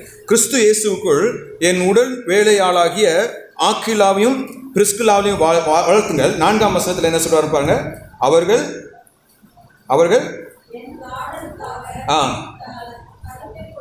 தங்கள் கழுத்தை கொடுத்தவர்கள். பவுல் சொல்ல, எனக்காக அவங்க உயிரவே கொடுப்பாங்கப்பான்னு சொல்ல கிடையாது, எனக்காக அவர்கள் உயிரை பணயம் வைத்தார்கள். வைத்து அவர் சொல்றாரு, அவர்களை பற்றி நான் மாத்திரமல்ல, புறஜாதியாரில் உண்டான சபையார் எல்லோரும் நன்றி அறிதல் உள்ளவர்களாக இருக்கிறார்கள். அப்போஸ்தலனாகிய பவுலுக்கு எவ்வளவு நன்றி கடன் பட்டிருந்ததோ அந்த சபை, அதே போல இந்த ஆக்கிலா பிரிஸ்கில்லா இருவருக்கும் அந்த சபைகள் என்ன பண்ணாங்க, they were thankful. ஏன்னா இவர்கள் அந்த அருட்பணி மிஷனரி ஊழியத்தின் தாகம் உடையவர்களாக இருந்து அப்போஸ்தலனாகிய பவுல் நிறுவிய சபைகள் ஒவ்வொன்றுக்கும் இவர்கள் என்ன பண்ணாங்க, ஒத்தாசையாக இருந்தார்கள் என்று பார்க்கிறோம். நீங்க பாத்தீங்கன்னா இந்த 16ஆம் அதிகாரத்துல, ரோமர் 16ஆம் அதிகாரத்துல இந்த சபை யார் வீட்டில் கூடி வந்தது? ஆக்கிலா பிரிஸ்கில்லாளுடைய வீட்டில். It's a great thing. அவங்க எங்கெல்லாம் போறாங்களோ அங்கெல்லாம் அவங்க வீட்டை ஒரு சபையா என்ன பண்றாங்க? மாத்துறாங்க. they are converting their house into a church. ரோமாபுரியில் இருக்கிறப்ப சபை அவங்க வீட்டில் கூடி வந்தது. கொரிந்துக்கு போனப்போ அங்க ஒரு சபை அவங்க என்ன பண்றாங்க? கூடி வர செய்றாங்க. எபேசு பட்டணத்துல அந்த சபைக்கு அவங்க உதவியா இருக்காங்க. இப்ப மறுபடியும் ரோமாபுரிக்கு திரும்ப வந்த உடனே அவர்கள் வீட்டில் மறுபடியும் ஒரு சபை என்ன பண்றாங்க? உருவாக்க. எனக்கு அன்பானவர்களே, நம்ம ஒவ்வொருத்தருடைய வீடும் ஆத்தும அறுவடை செய்யும் இடமாக இருக்க வேண்டும். கிறிஸ்தவங்க வீட்டுக்கு அவிசுவாசிகள் வருவதற்கு சந்தோஷப்படணும். ஒரு கஷ்டம் அப்படின்னா யாரை தேடி வரணுங்க? கிறிஸ்தவர்களை தேடி வரணும். பசி, எனக்கு பசிக்குது அப்படின்னா அந்த வீட்டுக்கு போனால் எனக்கு என்ன கிடைக்கும்? கிறிஸ்துவின் அன்பை பரிமாறும் இடமாக நம்முடைய வீடு என்ன பண்ணணுங்க? இருக்கணும். நீங்க எங்கேயுமே போகலன்னா கூட make your house a missionary house. நீங்க வெளியில போகல, உங்க வீட்டை நீங்க மிஷனரி இல்லமாக நீங்க என்ன பண்ணுங்க? மாற்றுங்க. அந்த வீட்டில் அநேகர் கிறிஸ்துவின் அன்பை தெரிந்து கொள்ளும்படியாக நீங்க என்ன பண்ணுங்க? உறுதியா இருக்கு. இப்ப நான் முழுமையான வெற்றி அடைய வேண்டுமே என்றால் இந்த ஆக்கிலா பிரிஸ்கில்லாவை போல அருட்பணியில் ஈடுபட வேண்டும். கடைசியா 6வதாக ஒரே ஒரு காரியம் சொல்லி நான் முடிக்க விரும்புகிறேன். அது அப்போஸ்தலர் 18ஆம் அதிகாரம் 26 28 வசனங்களை வாசிக்கிறோம். அது என்னவென்றால், இவர்கள் அந்த எபேசு பட்டணத்தில் இருந்த நாட்களிலே அங்கே அப்போலோ என்ற ஒரு நபர் வரார். இந்த அப்போலோ என்பவர் எப்படிப்பட்டவர்னு சொல்லி கேட்டீங்கன்னா, பழைய ஏற்பாட்டை கரைச்சி குடிச்ச மனுஷன். நிறைய பேர் எந்த அளவுக்கு இவருடைய பழைய ஏற்பட்ட ஞானத்தை நம்ம வேத வல்லுநர்கள் கருதுகிறார் என்றால், இந்த அப்போலோ தான் ஒருவேளை எபிரேயருக்கு எழுதின நிருபத்தை எழுதியிருக்கலாம், எப்படி பவுல் எழுதியிருக்கலாம் என்று கருதுகிறார்களோ அதே போல அப்போலோ கூட இந்த நிருபத்தை எழுதியிருக்கலாங்கிற ஒரு வாக்குவாதமே என்ன பண்ணுது? வேத வல்லுநர்கள் அந்த அளவுக்கு பழைய ஏற்பாட்டை கரைச்சி குடிச்சார். இப்போ இவன் என்ன பண்றான்? வல்லமையான ஒரு பிரசங்கம் செய்கின்றான். பிரசங்கம் செய்யறப்போ ஆக்கிலாவும் பிரிஸ்கில்லாவும் கவனிச்சு பார்க்குறாங்க. அந்த பிரசங்கத்துல இயேசு கிறிஸ்துவை பற்றி அவன் சொல்ல கிடையாது. Is not talking about the cross of Jesus Christ. உடனடியாக என்ன பண்றாங்க? ஆக்கிலாவும் பிரிஸ்கில்லாவும் அப்போலோவை அவங்க வீட்டுக்கு கூப்பிட்றாங்க. கூட்டிட்டு போய் அவனுக்கு இயேசு கிறிஸ்துவை குறித்து என்ன பண்றாங்க? ஏன்னா வேதம் சொல்லுது, லூக்கா 24:44 பழைய ஏற்பாட்டுள்ள நியாயப்பிரமாணமாக இருந்தாலும் சரி, தீர்க்க தரிசனமாக இருந்தாலும் சரி, இவை எல்லாம் என்னை குறித்து சாட்சியிட்டது என்று இயேசு சொன்னார். The whole Old Testament is talking about Christ. அது கிறிஸ்துவின் மரணத்தை குறித்து, அவருடைய உயிர்த்தெழுதலை குறித்து, அவருடைய மீட்பின் பணியை குறித்து என்ன பண்ணுங்க. அதுதான் ஸ்பர்ஜன் என்ற தேவ மனிதன் சொன்னாரு, எந்த ஒரு பிரசங்கமும் சிலுவையில் முடியவில்லை என்றால், மனிதர்களை சிலுவைக்கு நேராக நடத்தவில்லை என்றால் அது தேவனுக்கு பிரியமான பிரசங்கமாக இருக்க முடியாது. ஆனால் பவுல் சொல்ற கொரிந்தியர் எழுதும் போது, கிறிஸ்துவின் சிலுவையே அல்லாமல் வேறொன்றும் நீங்கள் அறிந்திருக்க எனக்கு என்ன கிடையாதுங்க, மனதில்லை. நாங்கள் சிலுவையில் அறையிருந்த இயேசு கிறிஸ்துவை குறித்து என்ன பண்றோம்? மேன்மை பாராட்டுகிறோம். அப்ப அந்த கிறிஸ்துவின் சிலுவை, கிறிஸ்துவின் மீட்பின் பணி, the gospel, அந்த மீட்பின் பணியை அறிவியாத ஒரு செய்தி முழுமையான செய்தி அல்ல. அப்ப அப்போலோ எவ்வளோ பெரிய வேத பண்டிதனாக இருந்தாலும் அவன் அந்த சிலுவையின் முழுமையை அறியாமல் இருந்தான். இப்போ இவங்க வாட் தே ஆர் டூயிங், 6வதும் கடைசியுமாக, they are discipling young people for Christ. கிறிஸ்துவுக்காக அடுத்த தலைமுறையினரை அவர்கள் பக்குவப்படுத்தினார்கள், இல்லை என்றால் சீஷராக்கினார்கள். The next generation. அப்போ நாம் குடும்பமாக ஆலயத்திற்கு போவது மட்டும் போதாது, காணிக்கை கொடுப்பது மட்டும் போதாது. நாம் குடும்பமாக அக்கிலா பிரிஸ்கில்லாவை போல த நெக்ஸ்ட் ஜென்ரேஷன், அடுத்த தலைமுறையை கடவுளுக்குள்ளாக கட்டியிருக்க வேண்டும். முதல்ல அது எங்கே தொடங்கணும்னா நம்முடைய பிள்ளைகளில் தொடங்குவாங்க. We need to teach our children. நம்முடைய பிள்ளைகளுக்கு சுவிசேஷத்தை அறிவிக்க வேண்டும். பை குட் கிறிஸ்டியன் புக்ஸ், நல்ல கிறிஸ்தவ புஸ்தகங்களை நம்முடைய பிள்ளைகளுக்கு நாம் வாங்கி கொடுக்க வேண்டும். அவர்களோடு உட்கார்ந்து நாம் வேதத்தை நாம் என்ன பண்ணணுங்க, வாசிக்க வேண்டும், கற்றுக்கொள்ள வேண்டும். என்னிடத்துல வேதாம ரீதியாக, இறையல் ரீதியாக மிகவும் கடினமான கேள்விகளை கேட்பது என்னுடைய வேதாம கல்லூரி மாணவர்கள் அல்ல, என்னுடைய பிள்ளைகள். நிறைய நேரம் நான் சண்டே ஸ்கூல் டீச் பண்றப்போ சண்டே ஸ்கூல் பிள்ளைகள் கேட்கிற கேள்விக்கு எனக்கு பதில் சொல்ல முடியாது. செமினரியில் பசங்க கேட்குற கேள்விகளும் அசால்ட்டாக பதில் சொல்லிட்டு நம்ம போயிடும். ஆனால் அந்த சண்டே ஸ்கூல் பிள்ளைகளுடைய கேள்வி மிகவும் ஆழமாக இருக்கும். அவங்களுடைய கேள்விக்கு நம்ம பதில் கொடுக்கணும்னா ரொம்ப ஷார்ப்பாக தான் என்ன பண்ண முடியுங்க பதில். இப்போ செமினரி ஸ்டூடெண்ட்ஸ் கூட நம்ம ஏதாவது மலுப்பில் ஒரு பதில் சொன்னோம்னா ஏற்றுக்கொண்டு போயிடுவான். சின்ன பிள்ளைங்க என்ன பண்ண மாட்டாங்க, ஏற்றுக்கொள்ள மாட்டாங்க. அப்போ அந்த பிள்ளைகளுக்கு நாம் வேதத்தை கற்றுக் கொடுக்கும் போது நாமும் கற்றுக்கொள்கிறோம், அவர்களுக்கும். அப்போ நம்முடைய பிள்ளைகளுக்கு நம்ம வேதத்தை கற்றுக் கொடுக்க வேண்டும். And a church without Sunday school is a church without a future ன்னு சொல்லுவோம். சிறுவர் ஓய்வு நாள் பள்ளி இல்லாத சபை எதிர்காலம் இல்லாத சபை என்று என்ன பண்ணுவாங்க, அவர் யூத், அவர் சில்ட்ரன். நான் ஒன்று சொல்கிறேன், 10 வயசுக்கு முன்னாடி அவங்க இயேசு கிறிஸ்துவை பிடித்து கூட நம்ம என்ன பண்ணுங்க, உதவி செய்வோம். இந்த காலத்தில் 12-13 வயசு ஆயிடுச்சு அப்படின்னா அதுக்கப்புறம் அவங்கள கடவுளுக்குள்ளார கொண்டு வரது மிக மிக கஷ்டம். நம்ம வாழ்ந்த நாட்களை விட இன்றைக்கு இருக்கிற வாலிபர்களுக்கு நிறைய சவால்கள். நமக்கெல்லாம் வந்து பார்த்தீங்க அப்படின்னா வீட்டை விட்டு வெளியில் போனால் தான் என்னதுங்க டெம்டேஷன். வீட்டுக்குள்ளார இருக்கிறப்ப நம்ம அப்பா அம்மா நம்மளை என்ன பண்ணுவாங்க, பாதுகாப்பாக வச்சிருப்பாங்க. ஆனால் இன்னைக்கு நம்ம பிள்ளைகளுக்கு அப்படி கிடையாது. அவருடைய டெம்டேஷன் எங்கே இருக்குங்க, கரங்களிலே இருக்கு, அவங்க கூடவே இருக்கு, 24 மணி நேரம் இருக்கும். அவங்க ஈஸியாக பாவம் செய்வதற்கு பல வாய்ப்புகள் இன்றைக்கு இளைஞர்களுக்கு இருக்கு. அப்போ இந்த பாவ உலகிலே, இந்த கொடுமையான உலகிலே கடவுளுக்காக வாழும்படியாக அவர்களை ஆயத்தம் செய்யும் பணி யாருடையது? பெற்றோருடையது. பிள்ளைகளை முதலாவது நம்முடைய பிள்ளைகளை நாம் ஆதாயப்படுத்த வேண்டும். நம்முடைய சபையில் உள்ள பிள்ளைகளை நாம் ஆதாயப்படுத்த வேண்டும். ஆகினால தான் conduct VBS in your churches, vacation Bible school. அநேக ஆண்டவரை அறியாத பிள்ளைகளுக்கு ஆண்டவர் என்ன பண்ணுங்க, அறிவிங்க. இப்போ உங்களால் முடியுமே என்றால் உங்களுடைய சர்ச்சில் என்ன பண்ணுங்க, ஒரு டியூஷன் சென்டர் ஆரம்பிங்க. Don't start a free tuition centre. உங்கள் சர்ச்சில் ஒரு நல்ல மேக்ஸ் கிராஜுவேட் இருக்கிறாங்க அப்படின்னா அந்த மேக்ஸ் கிராஜுவேட்டை வச்சு ஒரு மேக்ஸ் டியூஷன் ஆரம்பிங்க. எல்லாத்துலையும் நீங்கள் காசு வாங்கிட்டு நீங்கள் டியூஷன் சொல்லிக் கொடுங்க, சும்மா சொல்லாதீங்க. ஏன்னா நீங்கள் சும்மா சொல்லிக் கொடுக்குறப்ப பிஜேபி காரனும் RSS காரனும் VHP காரனும் கொடி பிடிச்சிட்டு வந்து நின்றுவான். இவங்களுக்கு எதுக்கு நீ சொல்கிறேன்னு சொல்லிட்டு ஃபீஸ் வாங்கிட்டு ஃபீஸ் கட்டி படிக்க வைக்கிறதுக்கு நிறைய பெற்றோர் என்ன பண்ணாங்க, ஆயத்தமாக இருக்கிறாங்க. Let open your search 7 days a week. உங்களுடைய சபை வாரத்தின் 7 நாட்களும் மனிதர்கள் வந்து செல்லும் ஒரு இடமாக இருக்க வேண்டும்.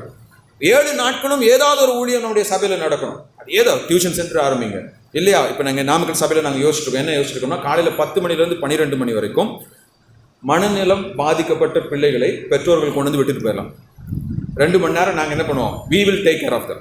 10 மணிக்கு கொண்டு வந்து விட்டுட்டு நீங்கள் போயிடலாம். 12 மணிக்கு உங்கள் பிள்ளைகளை நீங்கள் என்ன பண்ணுங்க, வந்து கூட்டிட்டு போய் do something for the society. உங்களுடைய கிராமம், உங்களுடைய நகரம், உங்களுடைய இடத்துல என்ன சமுதாய தேவை இருக்கு, அதை தான் மிஷினரிகள் ஊழியம் செய்ய வந்தபோது பார்த்தாங்க. அவங்க வந்தபோது கல்வி, இந்த சமுதாயத்தில் ஒடுக்கப்பட்ட மக்கள் மேலே வரணும் அப்படின்னா, அன்னைக்கு பார்த்தீங்க அப்படின்னா அநேக பெண்கள் மேல் ஆடை அணிய முடியாது. அரை நிர்வாணமாக அவங்க என்ன பண்ணுது, இந்த அரை நிர்வாணத்தை மாற்றணும் அப்படின்னா இவனுக்கு விழிப்புணர்வு தேவை. இவனுக்கு விழிப்புணர்வு தேவைன்னா இவனுக்கு கல்வி தேவை. இவன் கல்வி கற்றுக் கொடுத்தா தான் இவன் வேதத்தை படிப்பான், இவன் வாழ்க்கையில் முன்னேற முடியும். Machineries were not doing ministry 1 day a week. ஏதோ வாரத்தில் ஒரு நாள் மட்டும் அவங்க ஊழியம் செய்கிறது. வாரத்தில் 7 நாட்கள் அவங்க என்ன பண்ணாங்க, they were engaged in mission. அப்போ அகிலாவும் பிரிஸ்கில்லாவும் they were working day and night. இரவும் பகலும் பவுலை போல அவர்கள் கடவுளுக்காக ஊழியம் செய்தார்கள். அதன் மூலமாக என்னாச்சுன்னா, ஆதி திருச்சபைக்கு அப்போலோ என்ற ஒரு மிகப்பெரிய வேத வல்லுநன் கிடைக்கப்பட்டான்.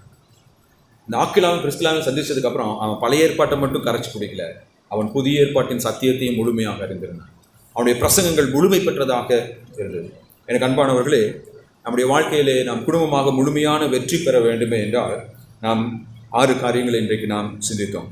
முதல் காரியம், நாம் எப்பொழுதும் ஒன்றாக சேர்ந்து கூட்டு முயற்சி. Husband and wife should never be separated. நாம் ஒன்றாக இணைந்து செயல்படுகிறவர்களாக இருக்க வேண்டும். ஆக்கிலா பிரிஸ்கில்லாவை போல நம்முடைய வாழ்வில் வரும் ஒவ்வொரு சவால்களையும் போராட்டங்களையும் நாம் ஒருவரை குறை சொல்கிறவர்களாக இல்லை, மாறாக ஒருவருக்கொருவர் உறுதுணையாக இருந்து சந்திக்க வேண்டும். நம்முடைய வாழ்க்கையில் ஃபிசிக்கலாக சரீரப்பிரகாரமாக ஒருவருக்கொருவர் ஒத்தாசையாக இருக்க வேண்டும். நாம் கடவுளை ஒன்றாக சேர்ந்து கடவுளுக்கு நாம் ஊழியம் செய்ய வேண்டும். எப்படி ஊழியம் செய்யணும்? நம்முடைய சுகங்களை விட்டு கொடுக்க ஆயத்தமாக நாம் ஊழியம் செய்ய வேண்டும். நாம் மிஷினரி பணியை ஒன்றாக இணைந்து செய்ய வேண்டும். எதிர்கால தலைமுறையினரை ஆண்டவருக்காக நாம் ஆதாயப்படுத்த வேண்டும். இப்படிப்பட்ட ஒரு வாழ்க்கையை நாம் வாழ்வோமே என்றால் இறுதியாக நாம் ஆண்டவருக்கு முன்பதாக நிற்கும்போது இந்த உலகிலே நாம் சேர்த்த செல்வங்கள் அனைத்தையும் நம்மோடு கூட நித்தியத்திற்கு நம்ம எடுத்துச்சோம். நான் சொன்னேன் ஃபால்ஸ் மெஷர்ஸ் ஆஃப் சக்ஸஸ்ன்னு சொன்னேன்ல, பணம், சமூக அந்தஸ்து, அந்த ஃபால்ஸ் மெஷர்ஸ் ஆஃப் சக்ஸஸ் எல்லாமே அந்த நியாய தீர்ப்பு நாளில் ஒன்றுமில்லாமல் என்ன பண்ணிடுங்க, இந்த பூமியானது வெந்து உருகி தீயினால் சுட்டரிக்கப்படும் என்று அதெல்லாம் போயிடும். ஆனால் இந்த நோயை போல, ஆதாம் ஏவருடைய வாழ்க்கையிலிருந்து நாம் கற்றுக்கொண்டது போல, ஆபிரகாமுடைய வாழ்க்கையில் கற்றுக்கொண்டது போல, ஆக்கிலா பிரிஸ்கில்லாவுடைய வாழ்க்கையில் கற்றுக்கொண்டது போல, நாம் இந்த உலகத்திலே மெய்யான வெற்றி எதுவென்று அறிந்து அந்த மெய்யான வெற்றியை நோக்கி நாம் நகர்வோம் என்றால் அந்த நியாய தீர்ப்பு நாளிலே நம்முடைய பொக்கிஷம் இந்த பூமியில் இருக்காது. நம்முடைய பொக்கிஷம் எங்கே இருக்குங்க? பரலோகத்திலே இருக்கும். ஓயாத இன்பம் பெறுகின்ற ஒரு இடத்திலே நித்திய ஆசீர்வாதங்களை நாம் சேர்த்து வைப்போம். எனக்கு அன்பானவர்களே, நான் இந்த முதல் செய்தியை நான் தொடங்கினப்போ சொன்னேன், God created family first. சபையை உருவாக்கவில்லை, அவர் குடும்பத்தை உருவாக்கினார். குடும்பம் என்று சொல்லும்போது முழுமையான குடும்பங்கிறது எதுங்க? கடவுள், கணவன், மனைவி. அங்கே ஏதேனிலே கடவுள் இருந்தார், ஆதாம் ஏவாள் இருந்தாங்க. அது முழுமையான பிள்ளைகள் நம்முடைய வாழ்க்கையில் வந்து போகிறவங்க தான். we are only stewards. அவங்க வருவாங்க, கடவுளுக்காக அவங்கள வளர்த்து நம்ம என்ன பண்ணிடணும், வெளியில் அனுப்பிடுறோம். அப்போ இந்த கணவன் மனைவி உறவை தான் இன்னைக்கு பிசாசு சிதைக்க உலகம் ஃபுல்லாக பல முயற்சிகள் செய்து கொண்டிருக்கிறான். ஒவ்வொரு குடும்பத்தையும் ஒவ்வொரு விதத்தில் அவன் என்ன பண்ணியிருக்கான், சீரழித்து கொண்டிருக்கிறான். நம்முடைய குடும்ப வாழ்க்கையை நாம் கடவுளுக்குள்ளாக நடத்தவில்லை என்றால் வேற எவ்வளோ சக்ஸஸ் நமக்கு இந்த உலகத்தில் இருந்தாலும் நம்மளால் நிம்மதியாக இருக்க முடியாது, சந்தோஷமாக இருக்க முடியாது. ஆனால் இந்த உலகத்தில் நமக்கு ஒன்றுமே இல்லை, நம்முடைய குடும்பத்தை ஆண்டவருக்காக ஆதாயப்படுத்தி குடும்பத்தை ஆண்டவருக்குள்ளாக நாம் கட்டுவோமே என்றால் நிச்சயமாக நம்முடைய வாழ்க்கையிலே முழு திருப்தி உள்ளவர்களாக இந்த உலகை விட்டு நாம் கடந்து செல்லலாம். எனவே நம்முடைய குடும்பத்தை கடவுளுக்காக கட்டி காத்து நீங்கள் ஒவ்வொருவரும் ஆசீர்வதிக்கப்பட்டவர்களாய், உங்களுடைய ஒவ்வொரு குடும்பமும் கடவுளுக்கு சாட்சியுள்ள குடும்பமாய் ஆக்கில் அப்போஸ்தலரை போல எழுப்பி பிரகாசிக்க தேவன் உங்களுக்கு உதவி செய்வாராக. ஆமென்.